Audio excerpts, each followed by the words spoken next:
The sun was setting over the quiet suburban park, casting a golden glow on the trees and playground. Birds chirped lazily, and the faint hum of distant traffic filled the air. It was the kind of evening that felt peaceful, almost too perfect. But that peace was about to shatter. A black teen, no older than 16, sat on a park bench, his hoodie pulled over his head as he scrolled through his phone. He was waiting for his mom to pick him up after basketball practice. To anyone passing by, he looked like any other kid, just a teenager lost in his own world. But to one woman, he looked like a threat. She was in her late 40s, dressed in a crisp blouse and tailored pants, her hair perfectly styled. She had been walking her small dog when she noticed the teen. Something about him made her uneasy. Maybe it was the hoodie, or the way he kept glancing around. Or maybe it was something deeper, something she didn't even want to admit to herself. Without hesitation, she pulled out her phone and dialed 911. "Hello, I'd like to report a suspicious person," she said, her voice tense. "There's a young man in the park. He looks out of place, and I think he might be up to something." The dispatcher asked for more details, but the woman couldn't provide much. "He's just sitting there," she said, her tone growing more impatient. "But he doesn't belong here. Please, just send someone." Within minutes, a police cruiser pulled into the park. Two officers stepped out, their expressions serious as they approached the teen. The woman watched from a distance, her arms crossed, as if she had done her civic duty.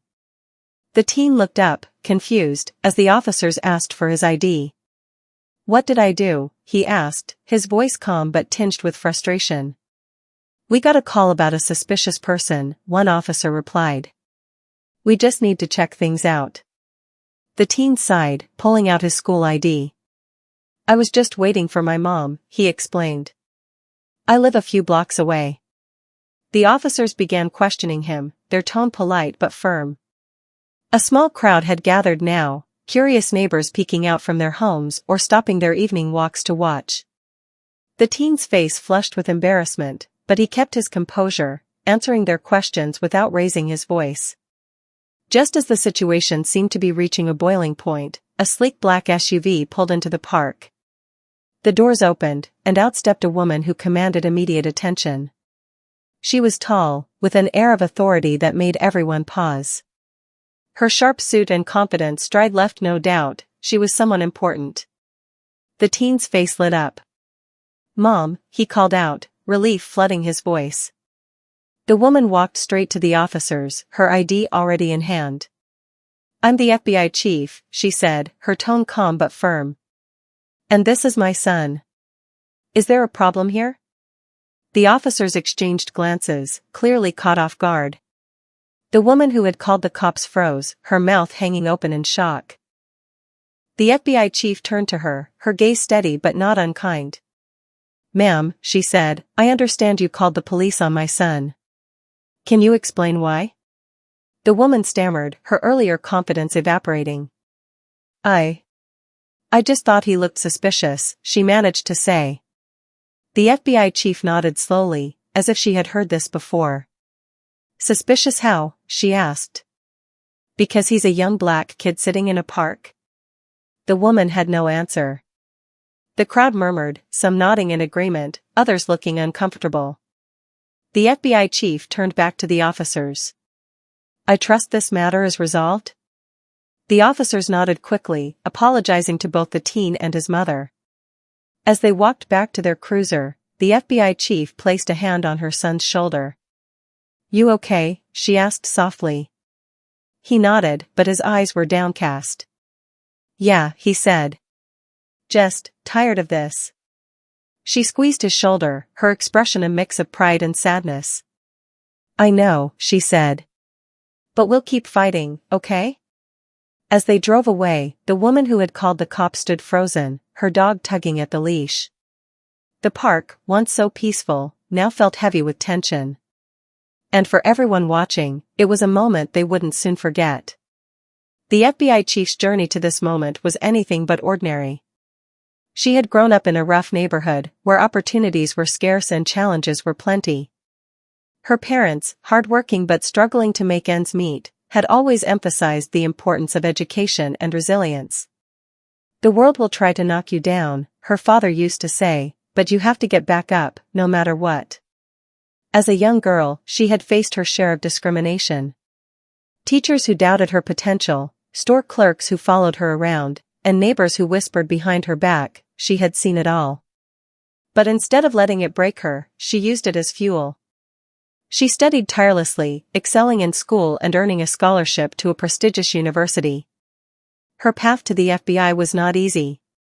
She faced skepticism and bias at every turn, but she refused to be deterred. She graduated at the top of her class from the FBI Academy, earning the respect of her peers and superiors.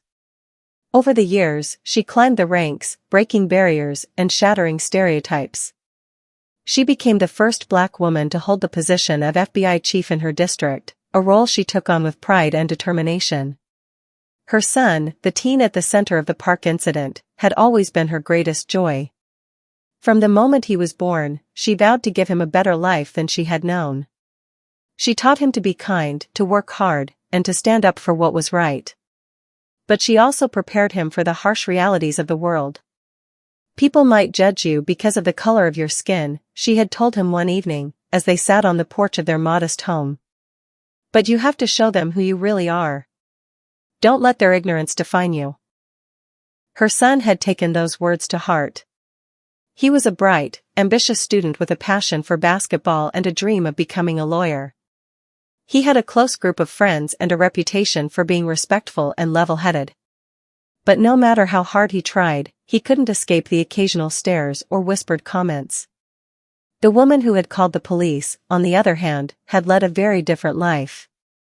She owned a small boutique in the town's upscale shopping district, catering to a wealthy clientele. She prided herself on her impeccable taste and attention to detail, but she also had a habit of making snap judgments about people. Her neighbors described her as friendly but cautious, someone who kept to herself and rarely interacted with others outside her social circle. She had never been the subject of a complaint, but there were whispers about her tendency to overreact to minor things. That evening in the park, her actions had been driven by fear, a fear rooted in stereotypes and assumptions. She had seen a young Black teen and immediately thought the worst. It wasn't until the FBI chief arrived that she began to realize the gravity of her mistake. As the FBI chief and her son drove home that night, the teen broke the silence. "Why do people always assume the worst about me?" he asked, his voice tinged with frustration. His mother sighed, her hands tightening on the steering wheel. "Because some people are afraid of what they don't understand," she replied. "But that doesn't make it right. And it doesn't mean you have to let it define you." She glanced at him, her expression softening. "You're stronger than this, you know that? And I'm so proud of the person you're becoming." The teen nodded, but his mind was still racing. He couldn't shake the feeling of being judged, of being seen as a threat simply for existing. Meanwhile, the woman who had called the police returned home, her mind in turmoil. She replayed the incident over and over, trying to make sense of her actions. For the first time in her life, she was forced to confront her own biases, and it was a painful realization. That night, as the town slept, the seeds of change were quietly being sown. The FBI chief lay awake, thinking about how to turn this incident into an opportunity for growth. Her son dreamed of a world where he wouldn't be judged by the color of his skin. And the woman who had called the police began to question everything she thought she knew. The next morning, the FBI chief woke up with a sense of purpose. She had spent the night thinking about the incident in the park, and she knew she couldn't let it slide.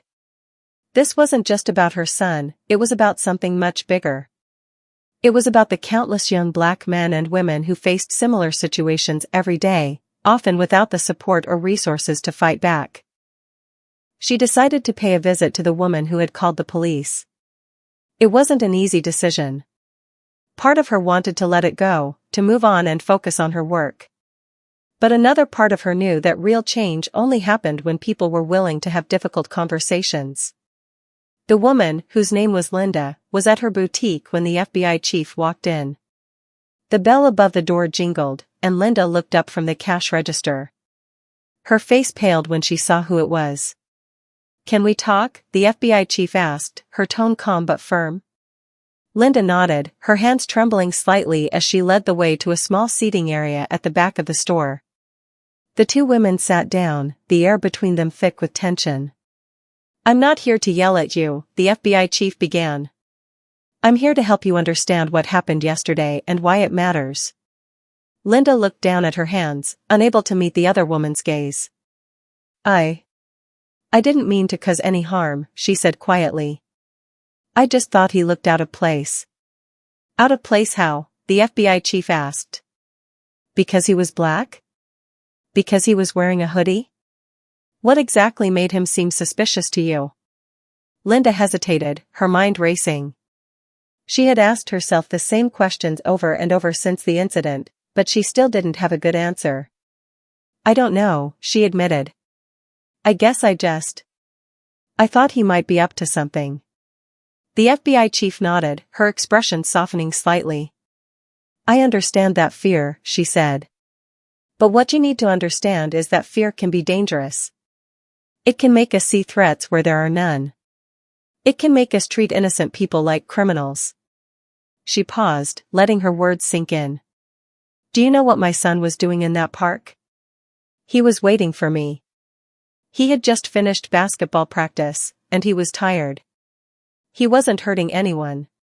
He wasn't causing trouble. He was just being a kid. Linda's eyes filled with tears. I'm so sorry, she whispered. I didn't realize. I know you didn't, the FBI chief said gently. And that's the problem. People don't realize the impact of their actions until it's too late. But it's not too late for you. You can learn from this. You can do better. The two women talked for over an hour, the conversation shifting from the incident to broader issues of race and prejudice. The FBI chief shared stories from her own life, times when she had been judged or mistreated because of the color of her skin. She spoke about the challenges her son faced growing up in a world that often saw him as a threat rather than a person. Linda listened intently, her initial defensiveness giving way to genuine remorse. For the first time in her life, she was forced to confront the biases she had carried for so long. It was a painful process, but it was also necessary. As the conversation drew to a close, the FBI chief stood up. I'm not asking you to feel guilty, she said. I'm asking you to take responsibility. To educate yourself. To be part of the solution instead of the problem. Linda nodded, tears streaming down her face. I will, she promised. I don't know how yet, but I will. The FBI chief smiled, a small but genuine smile. That's all I can ask for, she said. As she left the boutique, she felt a sense of hope. It was a small step, but it was a step in the right direction. Meanwhile, her son was at school, trying to focus on his classes but struggling to shake off the events of the previous day. During lunch, he sat with his friends, who had heard about what happened. Are you okay, man? One of them asked. The teen shrugged. I guess. It's just frustrating, you know? I wasn't doing anything wrong, but she still called the cops on me. His friends nodded, their expressions sympathetic. They had all experienced similar situations, and they knew how it felt to be judged unfairly. You handled it well, though, another friend said. I would have lost my cool. The teen managed a small smile. Thanks. I just kept thinking about what my mom always says, that I can't let other people's ignorance define me. His friends nodded in agreement, and for a moment, the weight of the incident felt a little lighter. That evening, the FBI chief and her son sat down for dinner. They talked about the day, about the conversation with Linda, and about what came next. I'm proud of you, the FBI chief said, reaching across the table to squeeze her son's hand. You handled yourself with so much grace. He smiled, a real smile this time. Thanks, Mom. I want things to change, you know? They will, she said firmly. But it's going to take time. And it's going to take people like us standing up and speaking out. As they finished their meal, the FBI chief felt a renewed sense of determination. The road ahead wouldn't be easy, but she was ready to face it, one conversation, one step at a time. The incident in the park didn't stay quiet for long. By the next day, it had become the talk of the town. Someone had recorded part of the confrontation on their phone and posted it online. The video quickly went viral, spreading across social media platforms and catching the attention of local news outlets. The headline read, "FBI Chief's Son Profiled in Local Park, Community Reacts." The story sparked a wave of reactions. Some people were outraged, calling for accountability and change. Others defended Linda, arguing that she had been looking out for the community. The divide was clear, and tensions in the town began to rise. The FBI chief knew she had to address the situation head-on. She called a press conference, not to defend herself or her son, but to shed light on the larger issue at hand. On the day of the press conference, reporters and camera crews gathered outside the FBI office.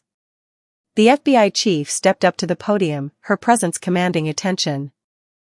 "What happened in the park was not an isolated incident," she began, her voice steady but filled with emotion. "It was a symptom of a much larger problem, a problem that affects countless families every single day. Racial profiling is not just a personal offense, it's a systemic issue that undermines the very principles of justice and equality." She paused, looking out at the crowd. "My son is a good kid. He's kind, hardworking, and respectful. But none of that mattered in that moment. All that mattered was the color of his skin. And that's not okay." The room was silent as she continued. "This isn't about blame. It's about accountability. It's about recognizing our biases and working to overcome them. It's about creating a world where our children can grow up without fear of being judged or mistreated because of who they are." Her words resonated with many, but not everyone was convinced. In the days that followed, the town became a battleground of opinions. Some residents organized a rally in support of the FBI chief and her son, holding signs that read "End Racial Profiling" and "Justice for All." Others held counter-protests, arguing that Linda had been justified in her actions. Amid the chaos, Linda found herself at the center of a storm. She had hoped to quietly move on from the incident, but the viral video and subsequent media coverage made that impossible. She received angry messages and calls, some of which crossed the line into threats. Her boutique saw a sharp decline in customers, and she began to feel isolated and overwhelmed. One evening, as she closed up the shop, she noticed a flyer taped to her door. It was an invitation to a community meeting organized by the FBI chief. The title read, "Healing Our Community, a Conversation About Race and Understanding." Linda stared at the flyer for a long time, her emotions swirling. Part of her wanted to ignore it, to hide from the judgment and scrutiny. But another part of her knew she couldn't run away, not if she wanted to make things right. The night of the meeting, the community center was packed. People of all ages and backgrounds filled the room, their faces reflecting a mix of curiosity, anger, and hope. The FBI chief stood at the front, her son by her side. "Thank you all for being here," she said, her voice calm but powerful. "This isn't going to be an easy conversation, but it's a necessary one. We're here to listen, to learn, and to grow." She introduced her son, who stepped forward to share his perspective. "I just want to say that what happened in the park really hurt," he said, his voice trembling slightly. "But it also made me realize how important it is to speak up. I don't want anyone else to feel the way I did that day." The room erupted in applause, and Linda, sitting in the back, felt a lump form in her throat. When it was her turn to speak, she hesitated, her hands shaking as she approached the microphone. I don't really know where to start," she began, her voice barely above a whisper. "I made a mistake. A big one. And I'm so sorry for the pain I caused." She took a deep breath, forcing herself to continue. "I've spent a lot of time thinking about why I did what I did. And the truth is, I was scared. Scared of something I didn't understand. But that's no excuse. I should have known better. I should have done better." Tears streamed down her face as she turned to the FBI chief and her son. "I'm so sorry," she said again, her voice breaking.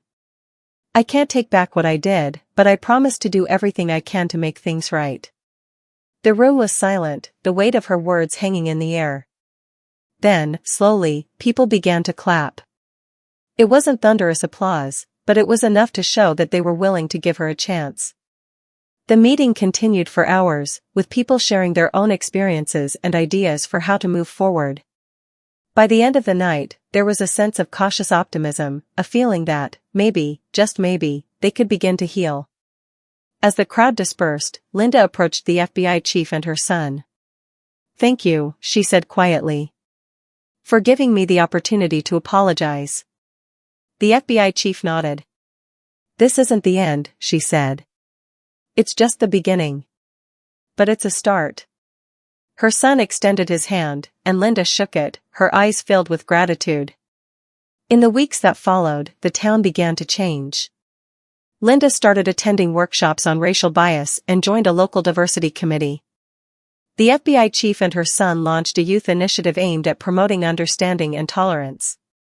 And while there were still challenges and disagreements, there was also a growing sense of unity. The incident in the park had been painful, but it had also been a catalyst, a reminder that change was possible, even in the face of deep-seated prejudice. Months had passed since the incident in the park, and the town had undergone a quiet but profound transformation. What had started as a moment of tension and division had blossomed into a movement of understanding and growth. The FBI chief's leadership and Linda's willingness to confront her biases had inspired others to do the same. The youth initiative launched by the FBI chief and her son, called Bridges of Understanding, had gained momentum. High school students from different backgrounds came together to discuss issues of race, privilege, and justice. They organized community events, created art projects, and even started a podcast to share their stories. The initiative became a beacon of hope, showing that young people could lead the way in creating a more inclusive world. Linda, too, had made significant changes in her life. She had become an active participant in the town's diversity committee, using her experience as a catalyst for personal growth. She attended workshops, read books, and had difficult conversations with friends and family about racial bias. Her boutique, once a symbol of exclusivity, now hosted events that celebrated diversity and inclusion. One evening, the town held a special event to celebrate the progress they had made. The community center was decorated with colorful banners and artwork created by local students. A large banner at the entrance read, "Together, we build a better future." The FBI chief and her son were among the first to arrive. As they walked in, they were greeted with smiles and handshakes. The teen, now more confident and outspoken, had become a role model for his peers. He smiled as he saw the artwork he had helped create displayed prominently on the walls. Linda arrived shortly after, her nerves evident as she scanned the room. She spotted the FBI chief and her son and made her way over to them. "Thank you for inviting me," she said, her voice tinged with emotion. "We're glad you're here," the FBI chief replied, her tone warm but firm. "This is about all of us coming together." The event began with a series of speeches. The FBI chief spoke first, her words echoing through the room. "Change doesn't happen overnight," she said. "It takes courage, humility, and a willingness to listen. But if we can come together, despite our differences, we can create a world where everyone feels valued and respected." Her son followed, his voice steady and confident. "I used to think that my voice didn't matter," he said. "But now I know that it does. And so does yours. Together, we can make a difference." Linda was the last to speak. She stepped up to the podium, her hands trembling slightly as she adjusted the microphone. "I stand here today as someone who has made mistakes," she began. "But I've also learned that it's never too late to change. I've learned that fear and ignorance can divide us, but empathy and understanding can bring us together." She paused, looking out at the crowd. "I'm still learning, and I know I have a long way to go. But I'm committed to doing better, for myself, for my community, and for future generations." The room erupted in applause, and Linda felt a sense of relief wash over her. For the first time in a long time, she felt like she was part of something bigger than herself. The event continued with performances by local artists, a panel discussion on racial justice, and a community potluck where people from all walks of life shared food and conversation. It was a celebration of progress, but also a reminder of the work that still needed to be done. As the evening drew to a close, the FBI chief and her son stood outside, watching the stars twinkle in the night sky. "I'm proud of you, Mom," the teen said, breaking the silence. She smiled, placing a hand on his shoulder. "I'm proud of you too. You've shown so much strength and grace through all of this." He nodded, his expression thoughtful. "I just hope we can keep this momentum going. There's still so much to do." "There is," she agreed. "But we're on the right path. And as long as we keep moving forward, we'll get there." The two of them stood there for a while, savoring the moment. It had been a long and challenging journey, but they had come out stronger on the other side. As they drove home that night, the FBI chief reflected on the lessons they had learned. She thought about the power of forgiveness, the importance of empathy, and the resilience of the human spirit. She knew that the road ahead would still have its obstacles, but she also knew that they were capable of overcoming them. The story of the park incident had become more than just a moment of conflict. It had become a story of hope, growth, and transformation. It was a reminder that even in the face of adversity, people could come together to create something beautiful. And as the town slept that night, the stars above seemed to shine a little brighter, as if to say that the future was full of promise.